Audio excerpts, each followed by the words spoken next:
C. Joseph Vijay எனும் நான்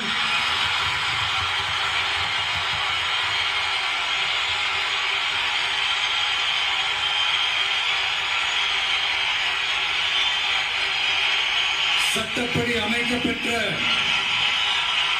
இந்திய அரசியல் அமைப்பின்பால் உண்மையான நம்பிக்கையும் மாறா பற்றும் என்றும் இந்திய நாட்டின் ஒப்பில்லாத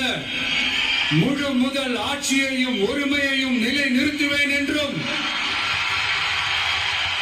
தமிழ்நாட்டு அரசின் முதலமைச்சராக உண்மையாகவும் உளச்சான்றின்படியும்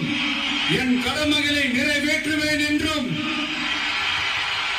அரசியல் அமைப்பிற்கும் சட்டத்திற்கும் இணங்க அச்சமும் ஒருதலை சார்பும் இன்றி விருப்பு வெறுப்பை விலக்கி பலதரப்பட்ட மக்கள் அனைவருக்கும் நேர்மையானதை செய்வேன் என்று